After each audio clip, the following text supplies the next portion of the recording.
Hey everybody, Larissa here from Beekeeping Made Simple, and I was just answering a question for a student about using Formic Pro, and I wanted to talk a little bit about it. I haven't used it personally in a few years, but the apiary I worked for was an organic apiary, and that was one of the primary treatments that they used every single year. And it's organic. So it's one that people like to use. But first of all, it's September, so it depends on where you live, but it might still be really hot and sunny like it is here where I am. And so I've never been a huge fan of the Formic because of that. You really have to be careful when you use Formic. It uses these fumes, and so if it's really hot out, it will cause your bees to abscond. So you really want to check the instructions. I forget the exact temperature, but if it's a certain temperature or higher, you do not want to use the Formic. Just like the Apiguard, you don't want to use it when it's too hot out.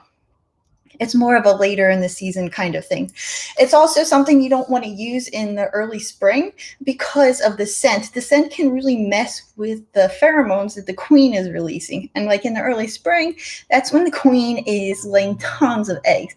Like that's their goal. And it's really helpful in beekeeping. If you're not sure what to do, to just think about like, what is the time of year and what are the bees trying to do?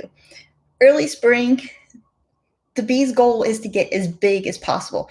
They want to have as many bees as possible so that when the flowers start blooming, they have as many bees, to gather that food as they can, because ultimately then they're trying to store up for winter. So early spring, you really don't want to mess with the queen's pheromones and stick the Formic in there, in my opinion, and also when it's hot out. Now, people will make the mistake of using it when it's hot out because you can use it when honey is coming in. It won't affect the honey, they say. Like, it's okay for you to consume the honey. But if it's hot out, you don't want to use it. So now what we did was, my boss, he's been a beekeeper since he was like 5 or 3 or something. He always says that whenever they say how many mite treatments to use less, because they always tell you to use more than you need. And that's what we did here. We would put 1 strip on our brood boxes. We didn't use 2 strips ever, even if there was 2 brood boxes. And so you put 1 strip on the first brood box, put the second brood box on, and we wouldn't use the second strip. 10 days later, you can put another strip on. Now, this is especially helpful if you're somewhere like we are here, where we are closer to the equator, so the sun is really hot and intense, especially like you guys in the southern states.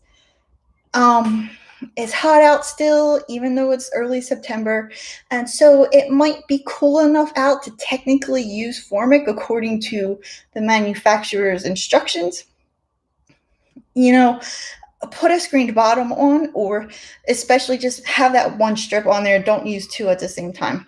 It can also lead to queen loss. So if you have an old queen in a hive, there's a really good chance you're not going to have a queen in that hive once your Formic treatment is done.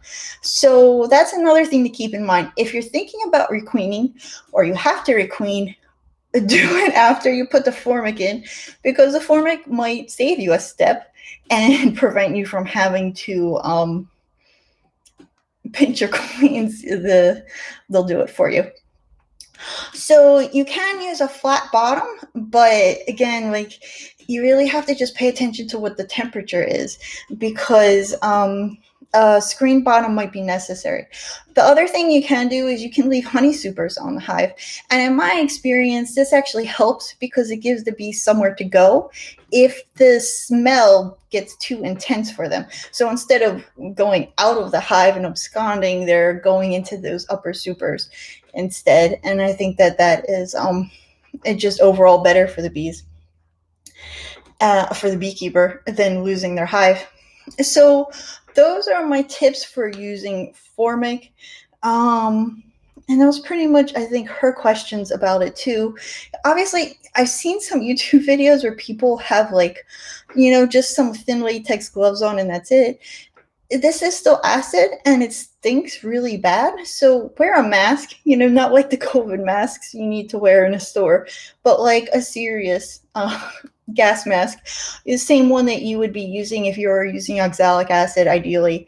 And wear that when you're using this. I think they say that you just have to be careful if you're standing like if the wind's blowing, like that you're downwind upwind from it, not downwind from it, so you're not like breathing it in. But ideally, you would be protecting yourself from that kind of stuff. And for anybody that might be watching this that also lives in Hawaii, good luck finding somewhere that sells this, because it is an acid, and so it's really difficult to get it shipped.